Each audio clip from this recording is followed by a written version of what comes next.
Hello guys, आज की video में हम लोग बात करने वाले हैं बेस टैग के बारे में। बेस टैग क्या होता है, HTML के अंदर इसको कैसे यूज़ किया जाता है, कैसे लिखा जाता है, सब लोग डिस्कशन करेंगे इस वीडियो में। तो बेस टैग के बारे में डीपली इन्फॉर्मेशन जानने के लिए इस वीडियो को लास्ट तक देखते रहिए।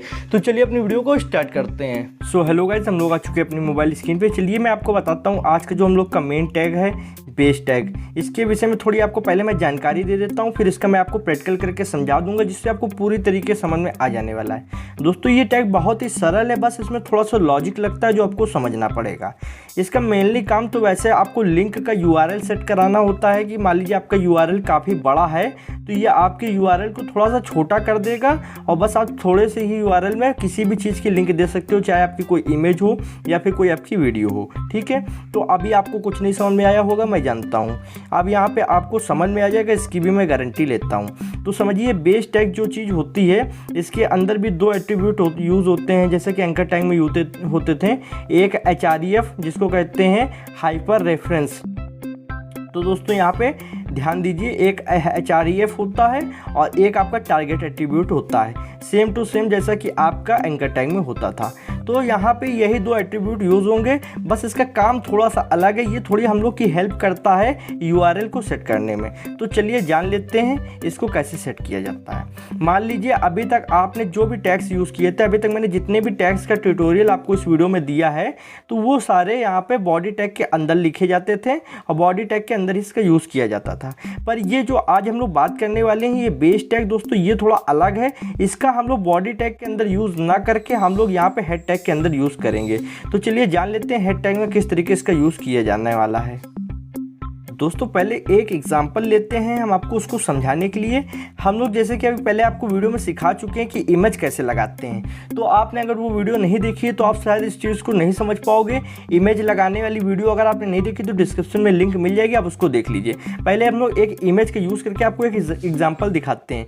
तो अब यहाँ पर सबसे पहले देखते हैं हमारे पास इमेज कौन सी पड़ी है। तो यहाँ पर आप एक फोल्डर देख रहे होगे मीडिया, ठीक है, और नीचे एक फाइल देख रहे होगे। तो यहाँ पर मेरे पास दो चीज़ें हैं, क्या क्या, एक हमारे पास यहाँ पे एक पहली मीडिया है, दूसरा यहाँ पे index.html फाइल है। तो दोस्तों ये जो index.html है ये एक फाइल है और ये मीडिया नाम का एक फोल्डर है। अब इस मीडिया नाम के एक फोल्डर को हम लोग खोलेंगे तो यहाँ पे 3 फोल्डर आपको और दिख जाएंगे। यहाँ पे 3 फोल्डर किस किस चीज़ के हैं, बिल्कुल यहाँ पे अब यहाँ पे पॉइंट को ध्यान दीजिए। पहला एक ऑडियो फोल्डर है, दूसरा एक इमेजेस फोल्डर है, तीसरा एक वीडियो फोल्डर है। तो हम लोगों को आज इमेज जोड़ के आपको मैं एग्जांपल देने वाला हूं, तो हम लोगों को ध्यान देना है इमेजेस फोल्डर को।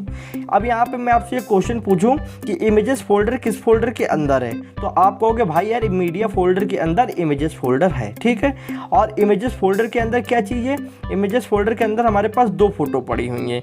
ये 2 फोटो कौन कौन सी हैं, एक तो हमारे फोटो का नाम है html.jpg और एक फोटो का नाम है दोस्तों यहाँ पे python.jpg। अब मैं आपसे पूछूं कि यहाँ पे ये जो 2 फोटो पड़ी हैं किस फोल्डर के अंदर पड़ी हैं, तो आप कहोगे इमेजेस फोल्डर के अंदर पड़ी हैं। फिर मैं पूछूं कि इमेजेस फोल्डर किस फोल्डर के अंदर है, तो आप कहोगे मीडिया फोल्डर के अंदर। तो भाई आपके मन में क्वेश्चन उठ रहा होगा कि ये बार बार क्या पूछ रहे हैं सर, ये बार बार फोल्डर क्यों गिना रहे हैं। तो यहाँ पे बताने से पहले आपको ये फोल्डर की फोटो दिखा देता हूँ। HTML वाली फोटो कुछ इस तरीके की दिखती है और पाइथन वाली फोटो कुछ इस तरीके की दिखती है। चलिए अब एग्जाम्पल को देखते हैं, ठीक है। चलते हैं index.html वाली फाइल में, और अभी यहाँ पे कोई भी कोडिंग नहीं हुई है, आपको मैं दिखा देता हूँ, बिल्कुल क्लियर है। और ये जो ऐप का यूज़ कर रहा हूँ इस पर बहुत ही बढ़िया है, आप कोडिंग कर सकते हो। उसका ट्यूटोरियल मैंने डिस्क्रिप्शन में डाल दिया है, उसको देख लोगे तो एंड्रॉइड में भी कोडिंग बहुत ही आसानी से हो जाएगी। ऊपर आपको यहाँ पे ट्राइंगल वाले ऑप्शन पर क्लिक करना है इसका प्रीव्यू देखने के लिए, ठीक है। तो यहाँ पे अब पहले इसकी इमेज को हम लोग जोड़ते हैं। तो इमेज जोड़ना मैंने किस तरीके बताया था, सबसे पहले img टैग ओपन करेंगे, फिर एक एट्रीब्यूट होता है src, ठीक है, इसको दिया src एट्रीब्यूट, लिखा स्क्वायर का निशान लगाया। अब हम लोगों को वो फोटो कहाँ पे पड़ी हुई है ये बताना है। तो सबसे पहले हम लोग को कहाँ पे पड़ी हुई है सब बंद कर देते हैं। यहाँ पे सबसे पहले फोटो का फोल्डर देखेंगे, मीडिया फोल्डर। सबसे पहले मीडिया फोल्डर लिखेंगे, तो यहाँ पे मीडिया फोल्डर के ही अंदर है ना। चलिए देखते हैं, मीडिया लिखा। अब हम लोग को एक बैक स्लैश लगाना है। अब मीडिया फोल्डर के अंदर किस फोल्डर के अंदर है, तो मीडिया फोल्डर के अंदर है हमारे इमेजेस नाम के फोल्डर पे। तो अब हम लोग इमेजेस का नाम देंगे। तो ये ध्यान दीजिए कि पहले आपको वो फोल्डर का नाम देना है जिसके अंदर इमेजेस फोल्डर है। तो मैंने पहले मीडिया नाम दिया, अब इमेजेस फोल्डर के अंदर मेरी वो फोटो पड़ी हुई है, तो हम यहाँ नाम देंगे इमेजेस। तो यहाँ पे जो मैं देख रहा हूँ आपको एक एक पॉइंट समझना है कि क्या बताने की कोशिश कर रहा हूँ। सबसे पहले मैंने मेन फोल्डर का नाम दिया मीडिया, फिर उसके अंदर जो फोल्डर था इमेजेस, अब आपको नाम देना है फोटो का। फिर एक बैक स्लैश लगाएंगे, फ़ोटो का क्या नाम है html.jpg, तो यहाँ पे लिख देते हैं html.jpg। आई होप फोटो यहाँ पे आ चुकी होगी, तो आप देख सकते हो ये फ़ोटो यहाँ पे आ गई है। अब यहाँ पे एक और फोटो आपको देंगे, तो अब यहाँ पे हम लोग को फिर से सेम टू सेम वही काम करना है जो पहले किया था। फिर img टैग ओपन करना है, img टैग ओपन करने के बाद में src फिर स्क्वायर का निशान डबल कोटेशन मार्क में आपको पहले उस फोल्डर का नाम देना है जिसके अंदर वो है। तो पहले का क्या फोल्डर का क्या नाम है मीडिया, ठीक है। तो पहले फोल्डर का नाम देते हैं मीडिया, और फिर उसके बाद बैक स्लैश, और फिर उसके बाद दूसरा फोल्डर कौन सा है जिसके अंदर फोटो पड़ी है उसका नाम है इमेजेस। तो यहाँ पे फिर उसके अंदर फोटो का क्या नाम है, फोटो का नाम है python.jpg, तो यहाँ पे python.jpg। आई होप फोटो वाली आ गई होगी। तो यहाँ पे देखिए 2 फोटो मेरी शो हो चुकी हैं। तो क्वेश्चन उठता है कि यहाँ पे बेस टैग का क्या यूज़ हुआ। बेस टैग तो आपने कहीं लिखा नहीं। अब समझिए मेरी बात को, मैंने यहाँ पे क्या क्या लिखा, मैंने एक मीडिया फोल्डर का नाम लिखा, फिर इमेजेस फोल्डर का, फिर फोटो का नाम। क्या कोई ऐसा तरीका नहीं है कि मैं इन दोनों फोल्डर का नाम एक ही बार लिखूँ और जितनी बार मन हो उतनी बार फोटो दे सकूँ? सिर्फ हमको फोटो का नाम लिखना पड़े और डायरेक्ट हम लोग फोटो आ जाए, हम लोगों को बार बार ये मीडिया ये इमेजेस इन फोल्डर्स का नाम ना देना पड़े।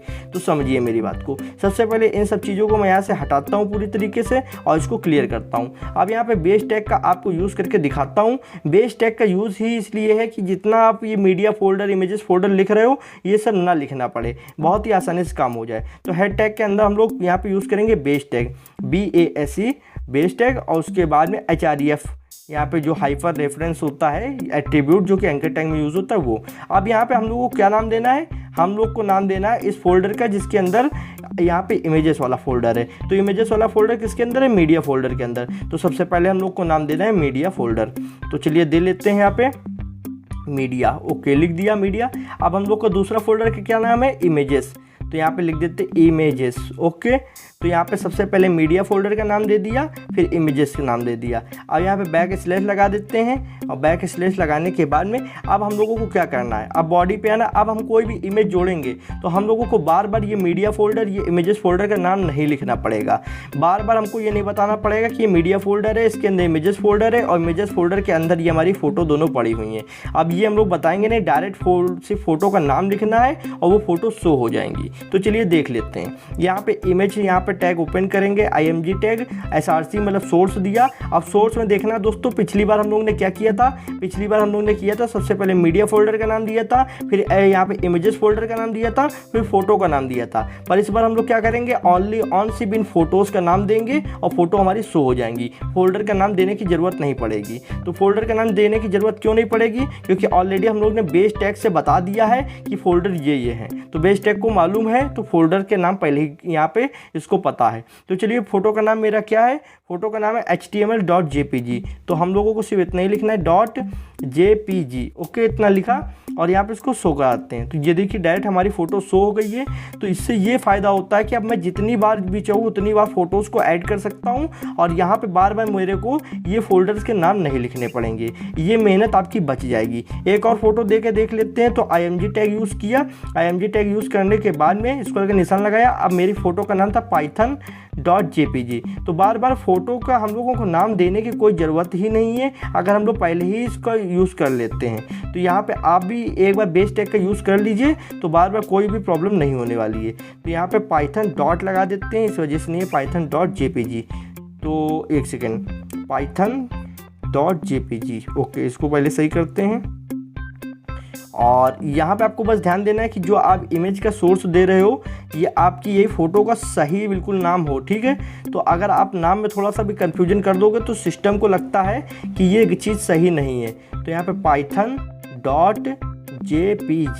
ओके अब यहाँ पे आ जाएगी। तो यहाँ पे देखिए पहली फ़ोटो आ गई, दूसरी फ़ोटो आ गई, और बिना कोई फोल्डर का नाम दिए। कोई भी हम लोग ने ये नहीं बताया कि ये है मेरा मीडिया फोल्डर, इसके अंदर है इमेजेस फोल्डर, और इमेजेस फोल्डर के अंदर ये हमारी फ़ोटोज़ पड़ी हुई हैं। ये बताने की आपको कोई भी ज़रूरत नहीं है। ज़रूरत कब नहीं है दोस्तों, ज़रूरत जब नहीं है जब आपने पहले से ही कोई बेस टैग यूज़ कर रखा हो, ओके।